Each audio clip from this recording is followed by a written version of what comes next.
Bang, kapan Mario Haji naik kelas Moto3 bang? Bang, kapan Mario Haji naik kelas Moto3? Bang, kapan Mario Haji naik kelas Moto3 bang? Banyak pertanyaan kayak gitu yang masuk ke channel ini ya. Channel itu jadi 31 Media untuk nanya, bang, kapan sih Mario Haji tuh naik ke kelas Moto3?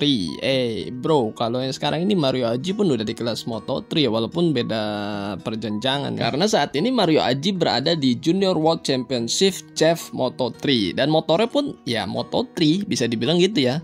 Kalau untuk kelas World Championship Moto3 ya, kalau menurut saya pribadi sih harusnya sih tahun depan nih 2022 Mario Haji udah naik ke kelas World Championship-nya. Karena apa ya? Karena usia juga cuy. Kalau di kelas Grand Prix atau ajang Grand Prix itu kalau usianya ketuaan, misalnya 20 tahun masih di CHEV Moto3, itu mau sampai kapan gitu kan untuk naik ke kelas ya MotoGP. Karena kita lihat aja deh, 2021 Quartararo tuh masih 22 tahun, masih muda banget, dan dia udah di MotoGP di tahun keduanya. Itu ya kalau kamu masih 20 tahun di CHEV mau maksudnya udah 20 tahun ya, udah 20 tahun masih di CHEV Moto3 mau ngapain gitu kan, mau tujuannya kemana gitu kan. Nah ini kayak ini Pedro Acosta, pada tahu semua kan, dia ya bisa dibilang rookie yang sangat lagi bersinar kelas Moto3 World Championship. Kenapa? Ya karena dia jago. Tapi selain jago, kita lihat dia juga memang, kalau saya lihat pribadi sih agak konsisten ya di jalur motor prototype gitu kan. Jadi dia terus berkesinambungan dari 2018.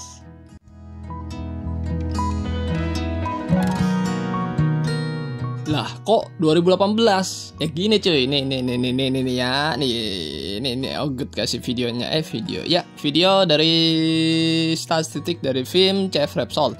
Di 2018 Pedro Acosta tuh udah ikut CHEV Moto3. Lihat nih, di urutan klasmen akhir 34 nih ada Gary Salim di 36. Ya, Gary Salim waktu itu dari Astra Honda Racing Team.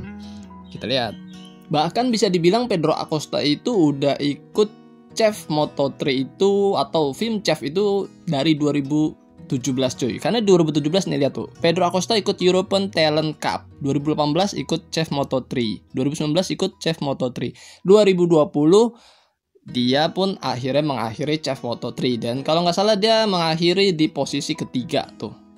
Dan waktu itu yang juara CHEV Moto3 adalah Raul Fernandez. Tahu kan, yang sekarang lagi heboh banget nih di Moto2, bahkan lagi diincer-incer sama Yamaha kan untuk bisa naik ke MotoGP nih. Raul Fernandez 2018 masih di CHEV Moto3.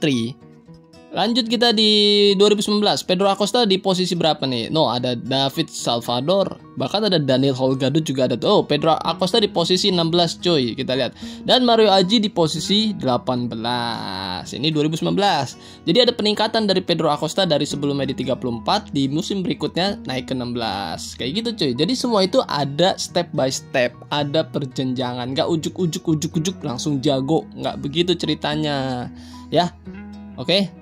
2019 ini Mario Haji musim perdananya ikut CHEV Moto3 ya. Tuh nama-namanya familiar lah ya. Di 2019 ini ada, dia masih ikut CHEV Moto3 ya. Maksudnya ada Daniel Holgado, David Salvador, juga ada David Munoz, Daniel Munoz, seperti itu cuy. Jadi bahkan ada Noguchi ya kan, ada Garcia juga, dan banyak lah sebenarnya nama-nama yang waktu itu udah ikut dan sekarang masih ikut. Karena kita tahu kan 2020 kemarin ya nggak lancar banget nih. Holgado nih udah ikut dia nih waktu itu ya. Yang juara di 2019 adalah Jeremy Alcoba ya kan. Nah, Acosta masih 16 posisinya cuy, dia masih di 16. Dan kita Mario Haji di perdananya itu berada di posisi 18. Ya nggak jelek-jelek amat gitu kan, nggak ada di posisi 30-an 20, nggak begitu. Ada Carlos Tatai juga di posisi 2 waktu itu di 2019 itu. Kalau kita lihat di 2020 nih, nah ini kita lihat ya, Mario Haji posisi 16 karena waktu itu Mario Haji mengalami cedera dan harus tidak ikut beberapa kali balapan di ajang film CHEV Repsol ya, seperti itu. Dan kita lihat Pedro Acosta itu di posisi berapa, dia naik nih dari tadi sebelumnya kan, dia langsung naik nih ke atas. Dan David Munoz masih di posisi 20. Terus ada juga ini balap Malaysia kan, Sarifuddin Ajman ya, itu di posisi 19. Ini di 2020 ada David Munoz, ada Daniel Munoz. Waktu itu dia masih di posisi bawah tuh di klasmen akhir. Kan kita lihat Di 2020 ini Pedro Acosta pun tidak juara CF Moto3 cuy. Dia cuma bisa mengakhiri di posisi ketiga. Yang juaranya siapa?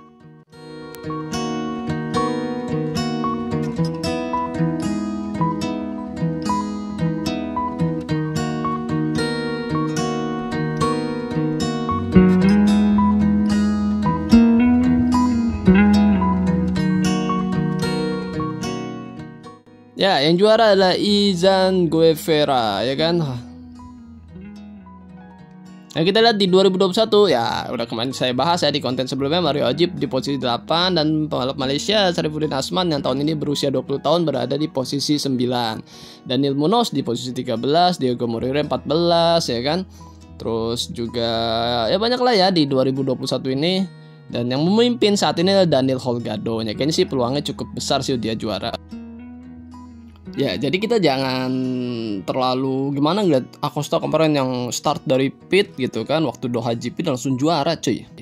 Ya, Acosta aja tuh butuh proses. Dia nggak bisa serta-merta yang langsung cut langsung naik ke Moto3 World Championship. Nggak, dia ada proses lagi. 3 tahun dia di CEF Moto3 sebelumnya di European Talent Cup. Jadi ya kita jangan terlalu terburu-buru lah berharap Mario Haji naik nih langsung nih ke Moto3 nih biar ini ya boleh, paling nggak jangan terlalu lama juga Mario Haji di CEF Moto3, tapi paling nggak dia ada step by step dan kita lihat progresnya apakah dia bisa naik gitu kan ataupun stuck di situ-situ aja. Ya, saya ngambil contoh Pedro Acosta itu biar orang tuh juga semua pada melek loh. Ternyata Acosta sendiri tuh butuh proses. Dia nggak langsung yang rookie, yang masih muda dan langsung juara gitu. Nggak begitu prosesnya. Dia tuh digembleng juga. Lama lagi. Tapi mungkin kita berharap Mario Haji nggak terlalu lama juga ya di CEF Moto3 karena bisa ketuaan gitu kan. Sampai sekarang umur 17. Jangan sampai nanti 18, 19 masih di CEF Moto3. Kalau bisa sih ya, kalau menurut saya pribadi ya, tahun depan 2022 langsung deh naik ke kelas World Championship-nya. Ya, jadi biar Mario Haji juga bisa apa ya, kita bilang nggak terlalu tua lah untuk bisa naik ke World Championship Moto3 karena ya sebaiknya memang seperti itu. Jadi dia di CEF Moto3 mungkin 3 tahunan, 2 tahun, nah itu dia langsung naik ke World Championship-nya. Ya kalau dia naik 2022 pasti pas 3 tahun dia digembleng di CEF Moto3 dan itu mungkin pengalaman dia cukup banyak jadinya. Ya, jadi kayak data yang tadi saya berikan bahwa Pedro Acosta sendiri dari 2017 udah ada di ajang FIM CEF Repsol ya kan. Ya, jadi buat kalian yang nggak tahu gitu kan, wah bahwa Acosta kirain ujuk-ujuk langsung jadi rookies yang keren nih di Moto3 World Championship. Padahal sih nggak begitu ceritanya cuy. Bahkan nih ada lagi yang menarik nih yang bakal saya bilang ya. Jadi ternyata tuh Pedro Acosta itu dia selalu menggunakan motor bermesin KTM sejak dari CEF Repsol. Ini sangat menarik kan kalau kita bahas. Jadi itu dia nggak pernah berganti engine. Ya coba kita perhatiin deh. Dia di Red Bull Rookies Cup pakai KTM RC16, ya kan? Terus dia pernah jadi runner up ketika di 2019 dan itu KTM juga, dan dia ikut di CEF pun pakai KTM walaupun ya entah dipakai gas atau Husqvarna tetap aja mesinnya KTM RC16 ya, itu cuma ya masih sama aja lah intinya. Terus ketika dia naik ke World Championship pun di KTM juga dengan Ajo Motorsport ya. Terus di 2020 kemarin saat dia juara Red Bull Rookies Cup pun dia pakai KTM lagi. Jadi semua itu dia pakai KTM. Jadi berarti gini nih, dia tuh udah tahu banget motor KTM tuh kayak apa, RC16 tuh kayak apa ketika dipakai buat balap. Jadi ketika dia pindah setiap perjenjangan, itu dia akan smooth banget. Dia akan tahu banget ya motornya ini juga deh, ini motornya ini juga, mau itu KTM yang tahun berapa.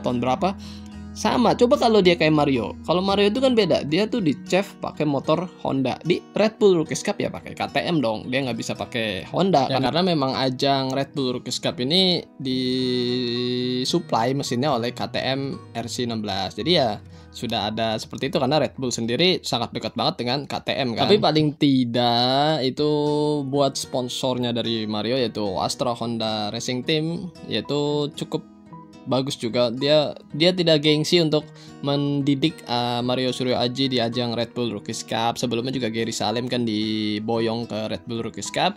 Jadi nggak ada gengsi walaupun beda merek nih. Jadi dia naikin motor yang nggak merek Honda, tapi ya dikasih aja gitu kan agar anak didiknya ini bisa menempa ilmu atau menambah ilmu yang ujung-ujungnya biar skill mereka memumpuni jadi gitu kan. Karena kalau terlalu terkukung oleh merek ya mereka berat dong, maksudnya anak-anak Indonesia ini berat untuk bisa bersaing di ajang internasional ya kan. Gak semudah itu Ferguson. Dan semoga juga Mario Aji sih kalau menurut saya itu bisa dipertahankan untuk bisa berkontinu. Jadi jangan naik turun. Ya maksudnya naik turun itu kayak ya misalnya tahun ini di CEF Moto3, terus tahun depannya misal di World Championship Moto3, tahu-tahu misalnya hasilnya kurang baik, tahu-tahu diturunin lagi ke CEF Moto3, ya kasihan gitu kan, usianya kasihan, waktunya juga. Kalau bisa ya dipertahanin aja di situ berkontinu gitu kan. Kita lihat tadi kan Pedro Acosta nggak langsung posisi teratas dia kan. Ya, tapi ada proses gitu kan, ada proses dilihat kan dari posisi di bawah, naik dia pertengahan, lanjut ke atasnya itu. Jadi ya sponsor bisa milih-milih lah ya kan anak-anak didiknya yang kira-kira berpotensi bagus apa enggak. Kita aja sebagai penonton biasa aja ngerti gitu kan, tahu kan. Kenapa saya makanya bikin konten-konten seperti ini? Bukannya saya mau berkoar-koar Mario Aji, bukan Nenora gitu, bukan. Jadi karena saya ngeliat progres ya, bahkan saya ngeliat dari dulu waktu Mario Aji ikut di Thailand Talent Cup, ikut Asian Road Racing Championship, terus ya, waktu masih underbone aja saya ngeliat Mario Aji gitu kan. Emang dia ada potensi, dan buktinya gitu pas dibawa ke Red Bull Rookies Cup dan di CEF Moto3, bener dia nggak di dasar banget posisinya, nggak di papan bawah banget gitu loh. Makanya menurut saya kenapa saya beritakan ya, siapa tahu banyak yang nggak ngerti, taunya misalnya tahu Mario Aji juara dari berita-berita online, tahu-tahu pikir Mario Aji ini siapa, gimana perjalanannya, nggak ngerti gitu kan. Tahu-tahu udah ada di berita aja kan, anak Indonesia juara di Spanyol, anak Indonesia juara di Italia, seperti itu. Kalian nggak tahu siapa Mario Aji, bagaimana Mario Aji prosesnya, bagaimana perjenjangannya, tahu-tahu juara aja gitu. Saya nggak pengen kayak gitu, makanya saya bikin konten seperti ini, seperti itu, agar ya banyak orang tahu siapa itu Mario Aji, bagaimana sih karir dia, bagaimana sih step by step dia, bagaimana sih dia menjalani usaha dia kan untuk bisa sampai ke level internasional. Ya, semoga Mario Aji bisa terus naik prestasinya dan juga naik posisinya, jarang-jarang jatuh deh, jarang-jarang dosor, agar dia bisa dapat poin yang maksimal dan bisa naik kelas lagi ya, jangan stuck di CEF Moto3. Karena kita berharap ada pembalap Indonesia di ajang MotoGP ke depannya dan bisa bersaing dengan pembalap-pembalap dunia. Jadi bukan cuma ikut aja MotoGP, tapi bisa bersaing dengan seluruh pembalap dari seluruh dunia. Saya berharap seperti itu aja buat Mario Aji, dan mungkin penerus Mario Aji masih banyak juga, tapi saya tidak mengecilkan pembalap Indonesia yang sedang ada di kelas di atasnya Mario Aji ya, seperti ya kita tahu Andi Gilang, ada juga mungkin Dimas Eki kan, tapi kita nggak bahas mereka, kita fokusnya di Mario Aji gitu aja ya. Cukup sekian kali ya konten kali ini. Mohon maaf kalau suara saya nggak enak ya kan, terus saya juga ngomongnya nggak enak, mohon maaf banget. Terima kasih buat kalian semua telah menyimak video ini sampai selesai. Sehat-sehat buat kalian semua, sehat-sehat buat Mario Suryo Aji, juga sehat-sehat buat semua orang yang menonton Mario Aji ya, agar kita bisa dukung dengan sehat juga ya. Jadi dukungnya bukan dengan cara yang sakit ya. Akhir kata, wassalamualaikum warahmatullahi wabarakatuh. Bye bye.